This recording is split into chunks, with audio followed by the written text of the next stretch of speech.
Les lipides complexes sont les constituants majeurs des membranes cellulaires. Cependant, en dehors de leur participation aux structures des membranes, que vous avez étudiées par ailleurs dans le cours sur les membranes cellulaires, certains de ces lipides vont avoir des fonctions biologiques importantes. Ils participent notamment à la transduction de messages cellulaires et des anomalies dans leur métabolisme sont associées à des pathologies affectant le système nerveux. Vous devrez connaître ici les caractéristiques structurales des différentes classes de lipides et des lipides qui les composent. Ces notions vous permettront d'appréhender leurs spécificités biologiques et les aspects cliniques que vous étudierez plus tard et qui ne seront donnés ici qu'à titre d'exemple. Les lipides complexes sont caractérisés par la présence d'un groupement phosphate, sulfate ou glucidique dans leur composition, ce qui fait d'eux des hétérolipides. Ils sont classés par rapport à la molécule qui va fixer les acides gras. Cette base ou squelette peut être soit le glycérol, soit une sphingosine. Les glycérophospholipides, bien que leur structure soit proche de celle des triacylglycérols, ils en diffèrent radicalement par la présence d'un groupement phosphate qui va conférer à la molécule des propriétés amphiphiles, contrairement au triacylglycérol qui, souvenez-vous, était complètement apolaire. Ce phosphate est un polyacide. La deuxième de ses fonctions peut être neutralisée par un aminoalcool. La troisième reste sous forme d'anion et donne donc à cette molécule des propriétés polaires qui jouent un rôle important dans la constitution des membranes.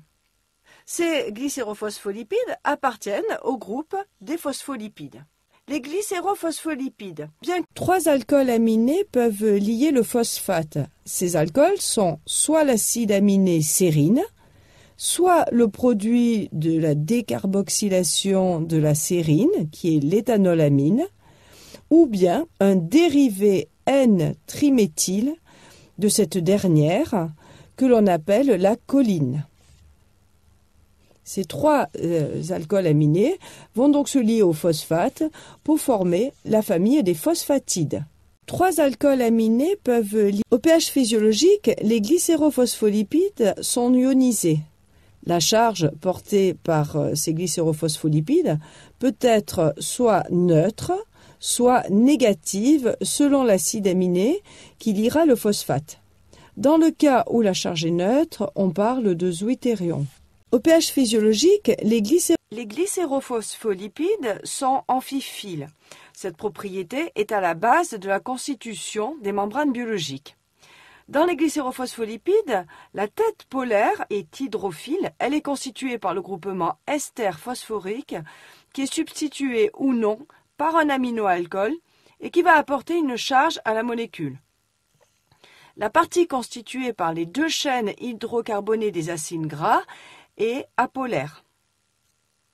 Les glycérophospholipides auront donc une affinité pour les milieux hydrophobes par leur extrémité apolaire et une affinité pour les milieux hydrophiles par l'autre extrémité qui est polaire. Ces molécules sont donc amphiphiles avec toutefois une balance en faveur de l'hydrophobicité. En effet, leur solubilité en milieu aqueux est très limitée, ce qui amène une organisation en micelle ou en bicouche lipidique. Le détail de la formation sous forme de micelle ou bicouche lipidique sera développé dans le cours de biologie cellulaire.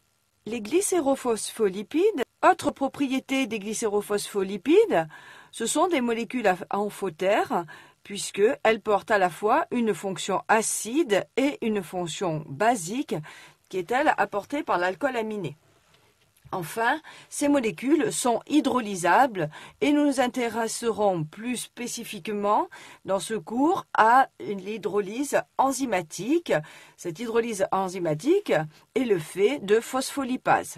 Autre propriété des glycérophospholipases, ces phospholipases sont des enzymes qui ont des spécificités d'action sur les liaisons ester des glycérophospholipides. Ainsi, les phospholipases hydrolysent la liaison ester entre les glycérols et l'acide gras, spécifiquement SN1 et SN2 pour les phospholipases A1 et A2. Elles libèrent ainsi un résidu acyle, d'où leur nom de phospholipase de type A, et un glycérophospholipide qui a perdu un résidu acyle et que l'on appelle un lysophospholipide. Ces produits vont être à l'origine de dérivés biologiquement actifs que sont les prostaglandines et les leucotriènes, mais également le PAF pour Platelet Activating Factor, qui est un puissant agrégant plaquettaire. La phospholipase C agit entre le glycérol et le phosphate, libérant un diacylglycérol dont on a parlé dans un précédent cours et un inositol 3-phosphate lorsque le phosphatidate est un phosphatidylinositol.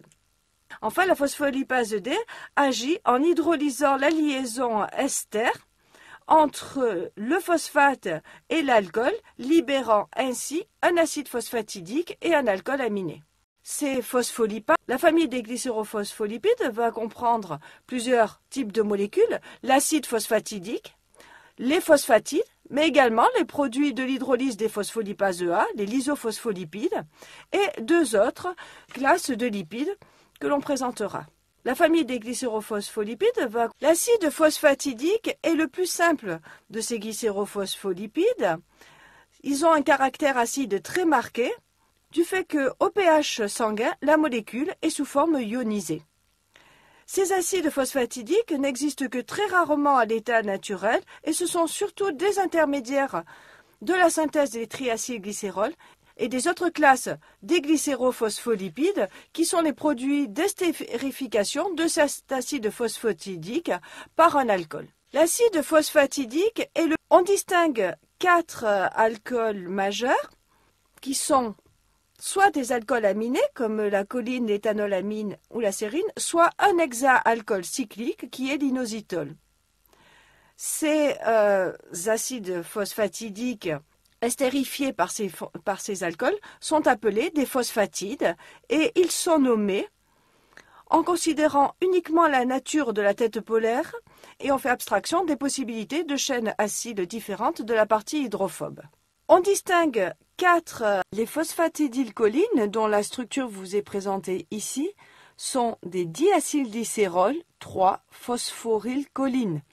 La fonction acide du phosphate, apportée par l'acide phosphatidique, est estérifiée par l'alcool aminé choline. Les phosphatidylcholines sont des molécules qui sont ionisées au pH physiologique, mais leur charge est neutre, puisque ces molécules ont à la fois une charge négative portée par l'oxygène du phosphate et une charge positive portée par l'azote de la choline. Les phosphatidylcholines, les phosphatidylcholines sont les lipides les plus abondants des membranes cellulaires. On les trouve surtout au niveau de la couche externe. Ils servent également de réserve de choline et de son dérivé acétylé, qui est l'acétylcholine, qui joue un rôle important dans la transmission nerveuse. Ils servent également de groupement méthyle labile. Un rôle particulier est celui joué par une phosphatidylcholine, qui est le dilpalmitol phosphatidylcholine. C'est un agent tensioactif très efficace au niveau pulmonaire. Il empêche le collapsus alvéolaire et favorise le déplissement des alvéoles pulmonaires. Ce lipide est excrété au moment de l'accouchement, ce qui explique que chez les prématurés, son absence soit impliquée dans le syndrome de détresse respiratoire. Les phosphatidylcholines, dans les phosphatidyléthanolamines, l'alcool aminé qui est engagé dans une liaison ester avec l'acide phosphatidique et l'éthanolamine. Au pH physiologique, la charge de cette molécule est neutre en raison d'une charge négative portée par le phosphate et d'une charge positive portée par l'azote du groupement amine. Les phosphatidyléthanolamines sont des phospholipides abondants dans la couche interne des membranes. Dans les phosphatidylsérinines, la sérine, par sa fonction acide qui est ionisée au pH physiologique, apporte une charge négative à ces molécules. On trouve les phosphatidylsérines dans la plupart des tissus, et en particulier dans le tissu nerveux, où elles sont un constituant essentiel de la gaine de myéline qui entoure les axones. Elles participent ainsi à la qualité de la transmission nerveuse. La composition des phosphatidylsérines diffère selon le type de tissu en fonction de l'acide gras qui est fixé au niveau de la position SN2. Ainsi, on retrouvera au niveau du cerveau plutôt du DHA au niveau de cette position SN2. Je rappellerai ici l'importance des apports par l'alimentation des acides gras essentiels qui nous permettent de synthétiser cet acide gras polyinsaturé à très longue chaîne. On considère toutefois que dans certaines situations physiologiques, cet acide gras, le DHA, peut devenir un acide gras essentiel du fait d'une synthèse endogène insuffisante liée en particulier à des déficits en delta-6 désaturase. Dans les phosphatidylsérines, dans le phosphatidylinositol, l'alcool qui est lié au phosphate est l'inositol. Cette molécule peut être phosphorylée sur les carbones 4, sur les carbones 5 ou C3, et on forme ainsi des phosphatidylinositol 4,5-bisphosphate dans le cas où les carbones 4 et les carbones 5 sont phosphorylés. Bien évidemment, cela va apporter des charges négatives à cette molécule qui vont être impliquées dans des propriétés d'ancrage. Dans le phosphatidylinositol, ces phosphatidylinosytols sont constitués presque exclusivement d'une seule molécule et ce qui fait des phosphatidylinositols la principale source d'acide arachidonique au niveau cellulaire. Leur charge négative permet, nous l'avons dit, l'ancrage des protéines et également d'interactions non spécifiques. Et ces phosphatidylinosytols sont également la principale source d'inositol phosphate 3, qui est un produit libéré par les phospholipases C du phosphatidylinositol.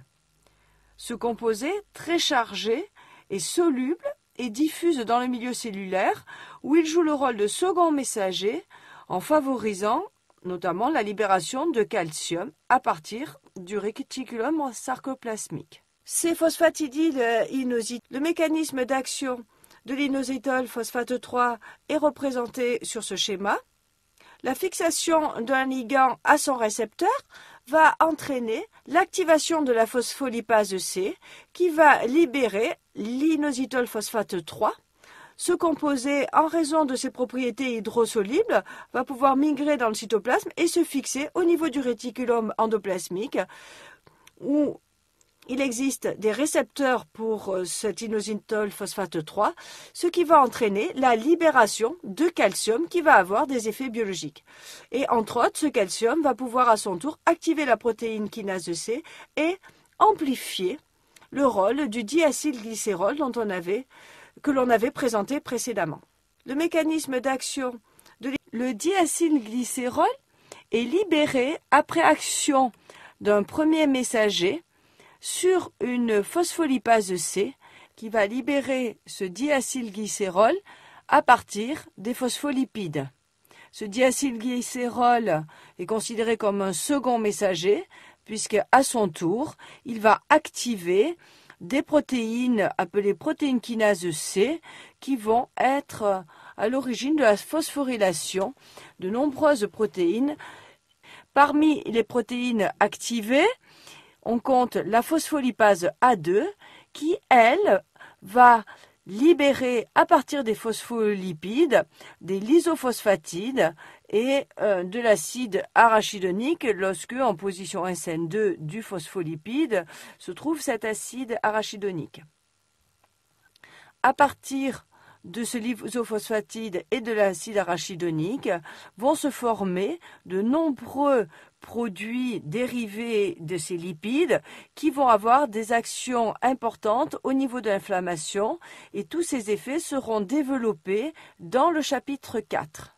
Le diacylglycérol, nous avons vu précédemment que les glycérophospholipides pouvaient être hydrolysés par différentes phospholipases.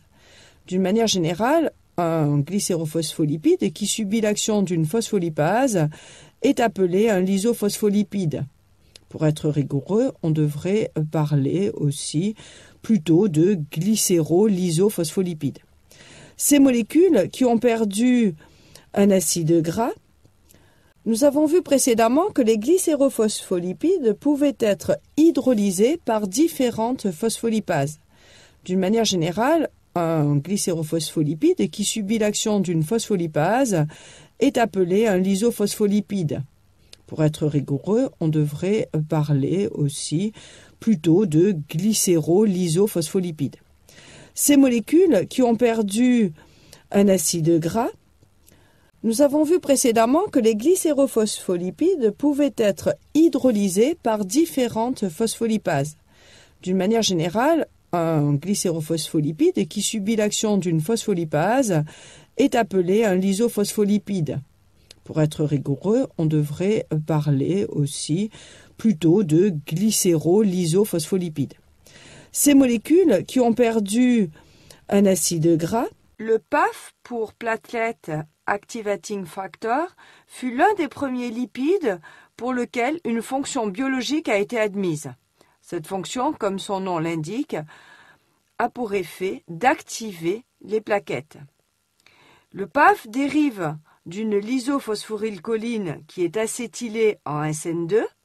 Toutefois, vous remarquerez qu'en position SN1, ce n'est pas une liaison ester, mais une liaison éther qui lie la molécule glycérol à la longue chaîne carbonée. L'absence d'acide gras en position SN2 rend cette molécule plus hydrosoluble qu'un glycérophospholipide classique. Il agit comme un messager primaire en se fixant sur des récepteurs et déclenche l'activation de la phospholipase C. Cela va conduire à des réactions en cascade qui ont pour effet d'amplifier les signaux physiologiques. Le PAF pour platelet. Sur cette diapositive vous est présenté le métabolisme du PAF. Les réactions ne sont pas à connaître, mais elles ont seulement pour but de vous montrer comment ce composé très réactif et qui n'est pas stocké dans les cellules va être synthétisé et dégradé extemporément. Le PAF est donc formé après action de la phospholipase A2 en réaction à diverses stimulations. Sur cette diapositive vous est présenté le métabolisme du PAF. Les réactions ne sont pas à connaître, mais elles ont seulement pour but de vous montrer comment ce composé très réactif et qui n'est pas stocké dans les cellules va être synthétisé et dégradé extemporément. Le PAF est donc formé après action de la phospholipase A2 en réaction à diverses stimulations. Sur cette diapositive vous est présenté le métabolisme du PAF. Les réactions ne sont pas à connaître, mais elles ont seulement pour but de vous montrer comment ce composé très réactif et qui n'est pas stocké dans les cellules va être synthétisé et dégradé extemporément. Le PAF est donc formé après action de la phospholipase A2 en réaction à diverses stimulations. Sur cette diapositive vous est présenté le métabolisme du PAF. Les réactions ne sont pas à connaître, mais elles ont seulement pour but de vous montrer comment ce composé très réactif et qui n'est pas stocké dans les cellules va être synthétisé et dégradé extemporément. Le PAF est donc formé après action de la phospholipase A2 en réaction à diverses stimulations. Sur cette diapositive, le PAF a de nombreux effets physiologiques dont le principal est de provoquer une agrégation plaquettaire. C'est aussi un puissant vasodilatateur susceptible d'entraîner des hypotensions artérielles importantes. Il contracte aussi la plupart des fibres lisses, comme les fibres digestives, bronchiques et utérines. Il est ainsi impliqué dans les crises d'asthme et de plus il augmente la réactivité des bronches aux autres bronchoconstricteurs. Au niveau digestif, il favorise l'apparition des ulcérations gastriques. Le PAF a de nombreux effets physiologiques dont le principal est de provoquer une agrégation plaquettaire. C'est aussi un puissant vasodilatateur susceptible d'entraîner des hypotensions artérielles importantes. Il contracte aussi la plupart des fibres lisses, comme les fibres digestives, bronchiques et utérines. Il est ainsi impliqué dans les crises d'asthme et de plus il augmente la réactivité des bronches aux autres bronchoconstricteurs. Au niveau digestif, il favorise l'apparition des ulcérations gastriques. Les plasmalogènes sont des phospholipides dont la structure ressemble à celle de la phosphatidylcholine ou à celle de la phosphatidyléthanolamine. Mais la différence, les plasmalogènes sont des phospholipides dont la structure ressemble à celle de la phosphatidylcholine ou à celle de la phosphatidyléthanolamine. Mais la différence, les plasmalogènes sont des phospholipides dont la structure ressemble à celle de la phosphatidylcholine ou à celle de la phosphatidyléthanolamine. Mais la différence, les plasmalogènes sont des phospholipides dont la structure ressemble à celle de la phosphatidylcholine ou à celle de la phosphatidyléthanolamine. Mais la différence, les plasmalogènes sont des phospholipides dont la structure ressemble à celle de la phosphatidylcholine ou à celle de la phosphatidylléthanolamine. Mais la différence, les plasmalogènes sont des phospholipides dont la structure ressemble à celle de la phosphatidylcholine ou à celle de la phosphatidylléthanolamine. Mais la différence, les plasmalogènes sont des phospholipides dont les cardiolipides sont des diphosphatidylglycérols, c'est-à-dire qu'ils sont composés de deux acides phosphatidiques reliés entre elles par une molécule de glycérol. Ils sont présents surtout au niveau des membranes mitochondriales, c'est la raison pour laquelle ils ont été isolés à partir du tissu cardiaque qui est très riche en mitochondries. Ils jouent vraisemblablement un rôle dans les interactions avec les protéines mitochondriales et participent à l'activation de la phosphorylation oxydative qui va avoir pour effet la synthèse d'ATP. Ils sont constitués essentiellement de l'acide gras essentiel, l'acide linoléique, et les phospholipases D vont agir préférentiellement sur le carbone 3', libérant ainsi un phosphatidylglycérol qui participera à la synthèse des phosphatides. Les cardiolipides sont... Nous allons poursuivre l'étude des lipides complexes avec les sphingolipides. Ces sphingolipides sont caractérisés par une structure de base qui est ici une sphingosyle à laquelle va se lier un acide gras. Nous allons poursuivre l'étude des lipides. La sphingosyne peut réagir avec une molécule d'acide gras pour former un céramide sur lequel peut être transféré le groupement phosphorylcholine apporté par une phosphatidylcholine, libérant un diacylglycérol pour former la sphingomyéline qui appartient au groupe des phospholipides, en la raison de la présence d'un groupement phosphate. Dans le cas où le céramide lie un ose, se forme alors le groupe de lipides appelé sphingoglycolipides qui appartient au groupe des glycolipides. La sphingosyne est une molécule à 18 carbones comprenant deux fonctions alcool, l'une portée par le carbone 1, fonction alcool primaire, l'autre portée par le carbone 3, et elle comprend une fonction amine. Elle a également une double liaison en configuration trans. Le précurseur de cette molécule est la sphinganine, qui est synthétisée à partir d'un acide aminé, la sérine, et d'un acide palmitique activé sous forme de palmitol coenzyme A. Et dans ce cas, la sphinganine est la forme saturée de la sphingosyne. La sphingosyne est largement majoritaire chez les animaux où elle entre dans 90% de la composition des sphingolipides. La sphingosyne est La fixation d'un acide gras sur le groupe amine de la sphingosyne donne un céramide. Sur cet exemple, c'est un acide gras saturé à 24 carbones, l'acide lignocérique, qui forme une liaison amide entre la fonction acide de cet acide gras. La fixation d'un acide gras sur le groupe amine de la sphingosyne donne un céramide. Sur cet exemple, c'est un acide gras saturé à 24 carbones, l'acide lignocérique, qui forme une liaison amide entre la fonction acide de cet acide gras. La fixation d'un acide gras sur le groupe amine de la sphingosyne donne un céramide.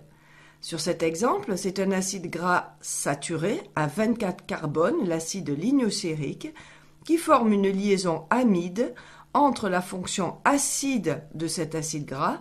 La fixation d'un acide gras sur le groupe amine de la sphingosyne donne un céramide.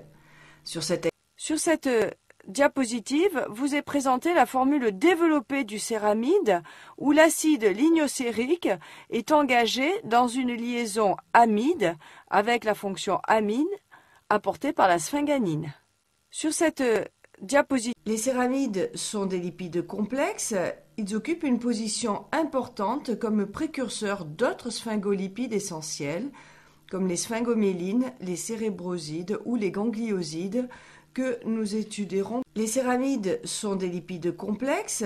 Ils occupent une position importante comme précurseurs d'autres sphingolipides essentiels, comme les sphingomyélines, les cérébrosides ou les gangliosides, que nous étudierons. Les céramides sont des lipides complexes.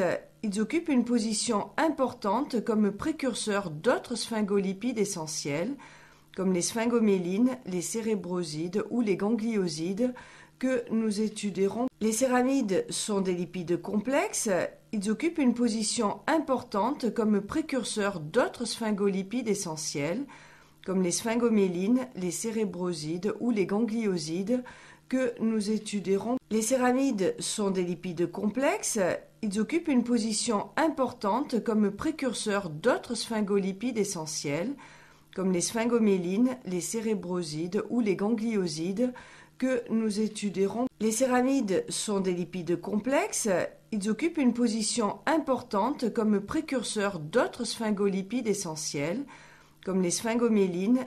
La sphingomyéline est un céramide où la fonction de l'alcool primaire est liée à une phosphorylcholine.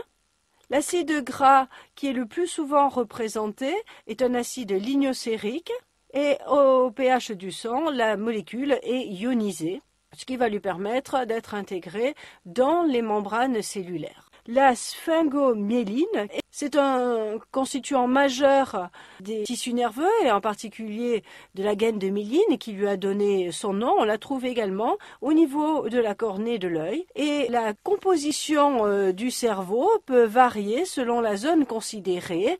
L'acide stéarique étant plus souvent présent au niveau de la matière grise, alors qu'au niveau de la matière blanche, on trouvera plutôt des acides gras en C24. Elle a un rôle dans la transduction cellulaire et notamment au niveau des rafts et elle est absente des végétaux et des micro-organismes. C'est un constituant majeur. Les sphingoglycolipides sont des glycolipides puisque ici, sur l'alcool primaire, est fixé un ose par une liaison bêta-osidique. Les oses sont fixés sous la forme d'oses activées, c'est-à-dire d'une molécule d'UDP pour uridine diphosphate, glucose ou galactose. Il se trouve normalement sur le feuillet externe de la membrane plasmique où il participe à la partie glucidique de la surface cellulaire. Les plusieurs oses peuvent participer à la formation des sphingoglycolipides, le glucose, le galactose, mais également un holoside, le lactose, et puis un sucre caractéristique qui est l'acide sialique, qui est un exose comprenant une fonction acide sur le carbone 1 et une fonction N-acétyl sur le carbone 5. On comprend facilement que selon le nombre d'oses, la nature de l'ose et l'enchaînement de ces oses, il existe une très grande variété de glycosphingolipides classés en familles. Plusieurs oses peuvent participer. Les lipides contenant une molécule d'ose constituent le groupe général des glycolipides. Les lipides contenant une molécule d'ose constituent le groupe général des glycolipides. Les lipides contenant une molécule d'ose constituent le groupe général des glycolipides. Les lipides contenant une molécule d'ose constituent le groupe général des glycolipides. Les lipides contenant une molécule d'ose constituent le groupe général des glycolipides. Les lipides contenant une molécule d'ose constituent le groupe général des glycolipides. Les lipides contenant une molécule d'ose constituent le groupe général des glycolipides. Les lipides contenant une molécule d'ose constituent le groupe général des glycolipides. Les lipides contenant une molécule d'ose constituent le groupe général des glycolipides. Les lipides contenant une molécule d'ose constitue le groupe général des glycolipides. Les lipides contenant une molécule d'ose constituent le groupe général des glycolipides. Les lipides contenant une molécule d'ose constituent le groupe général des glycolipides. Les lipides contenant une molécule d'ose constituent le groupe général des glycolipides. Les lipides contenant une molécule d'ose constituent le groupe général des glycolipides. Les lipides contenant une molécule d'ose constituent le groupe général des glycolipides. Les lipides contenant une molécule d'ose constituent le groupe général des glycolipides. Les lipides contenant une molécule d'ose constitue le groupe général des glycolipides.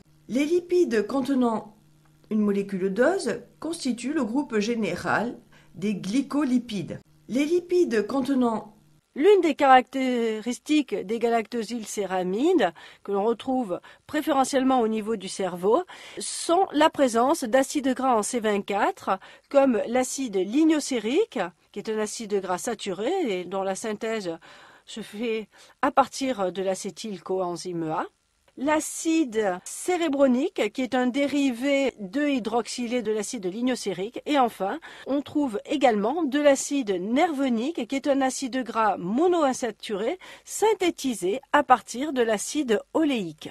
L'une des caractéristiques, ces glycosphingolipides neutres ont des rôles différents. Ainsi, le galactosylcéramide, appelé autrefois cérébroside, est trouvé essentiellement au niveau du tissu nerveux et du cerveau, et on le retrouve au niveau de la substance blanche et des gaines de myéline. Les glucosylcéramides sont retrouvés au niveau des tissus extranerveux, et plus particulièrement au niveau de l'épithélium, où ils jouent le rôle de précurseur des céramides.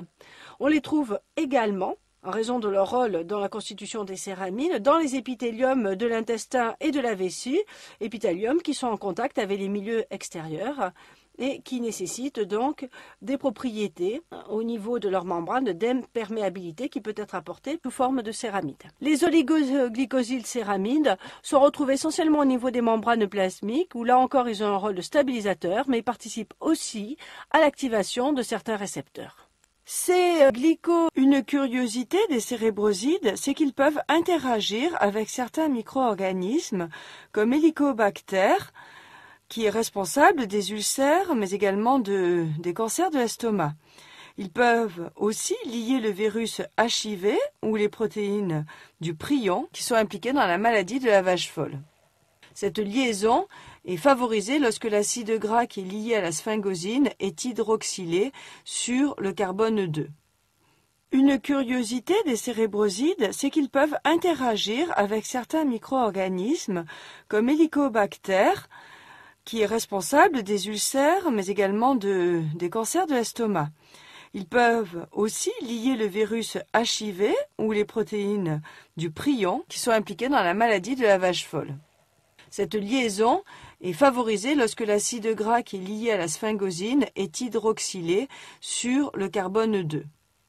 Une curiosité des cérébrosides, c'est qu'ils peuvent interagir avec certains micro-organismes comme Helicobacter, qui est responsable des ulcères, mais également des cancers de l'estomac. Ils peuvent aussi lier le virus HIV ou les protéines du prion qui sont impliquées dans la maladie de la vache folle.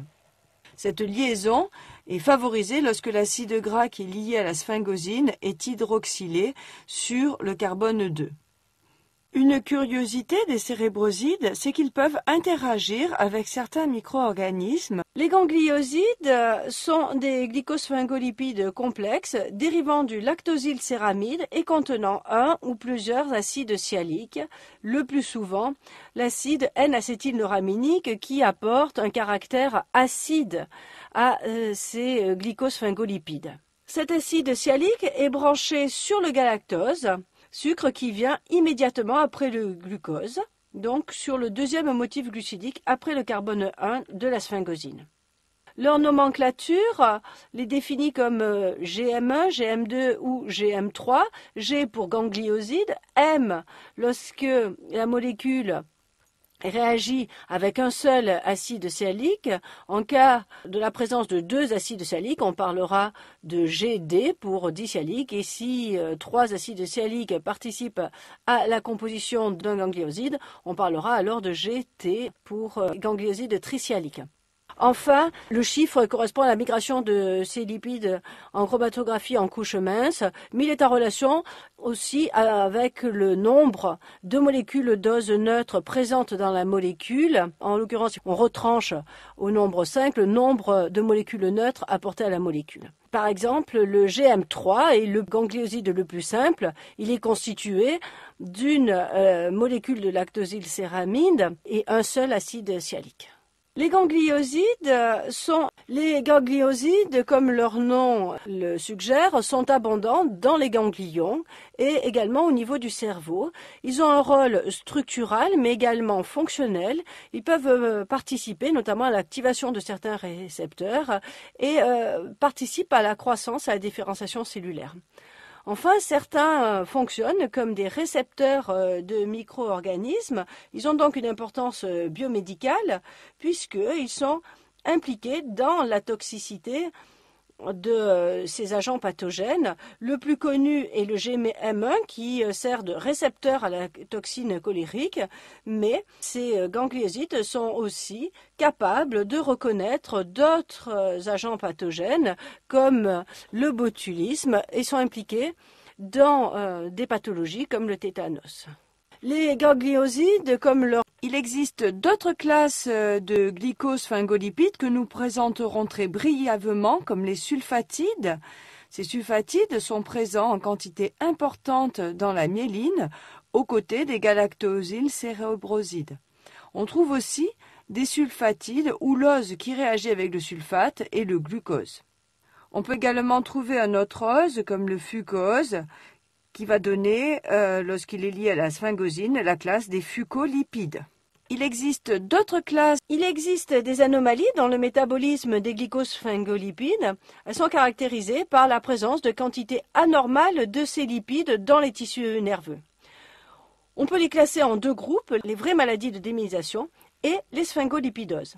Dans la sclérose en plaques, qui est une maladie de la démyélisation, il y a à la fois perte de sphingolipides dans la substance blanche, mais également perte de l'étamine plasmalogène.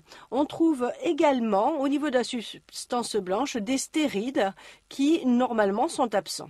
Les sphingolipidoses constituent une catégorie de maladies génétiques qui se manifestent le plus souvent dès l'enfance. Ces maladies font partie d'un groupe plus vaste des affections lysosomiales. Elles sont caractérisées par une mutation au niveau des gènes qui sont impliqués dans le catabolisme des sphingolipides.